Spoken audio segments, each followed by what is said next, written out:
نعتذر طولنا عليكم شوي. رح نبلش احتفال الليلة بالنشيد الوطني اللبناني والأسترالي.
إذا مساء الخير وأهلا وسهلا فيكم جميعا، أهلا وسهلا بالحضور الكريم. بدعوة من اتحاد أبناء الشمال اجتمعنا الليلة بضيافة صالة سيتي فيو، هالصالة الكريمة المضيافة اللي عودتنا دايما على حسن الاستقبال بإدارة السيد توني بوملحم.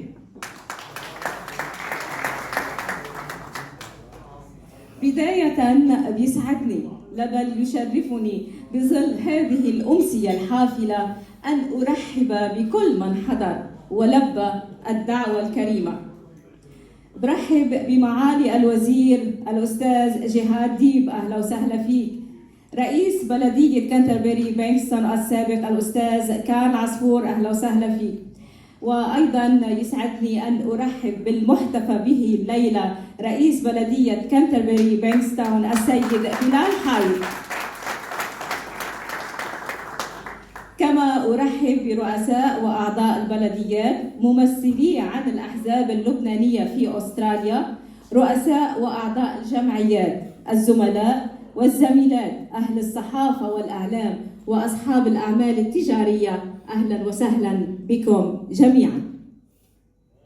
تأسس اتحاد أبناء الشمال في أستراليا عام 2019 برئاسة الحاج حسان مرحبا، سعيا إلى بناء جسور التواصل بين لبنان المغترب ولبنان المقيم، ورفع الغبن والحرمان عن المناطق اللبنانية عموما والشمالية بشكل خاص.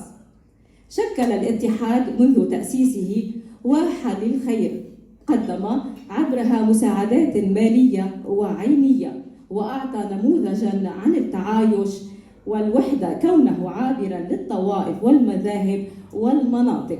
ويضم أيضا نخبة من أبناء الجالية اللبنانية في أستراليا المتحمسين للخدمة العامة، إضافة إلى تعاونه الوثيق مع توأمه اللبناني اتحاد أبناء الشمال في لبنان، الذي يعمل على تنفيذ خططه الإغاثية في لبنان ومناطق الشمال. ولقد تم مؤخرا انتخاب هيئة إدارية جديدة خلفا للهيئة الإدارية السابقة برئاسة الحاج حسان مرحبا، التي انتهت مدة ولايتها، وتم تعيين السيد توني بوملحم رئيسا جديدا للاتحاد،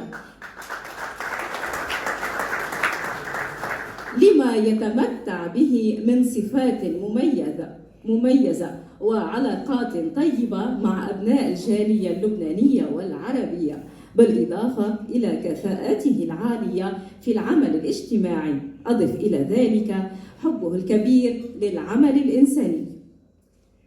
نبارك للسيد توني بوملحم المنصب الجديد، كما نبارك لأعضاء الهيئة الإدارية الجديدة لاتحاد أبناء الشمال في أستراليا، وسقف لهم.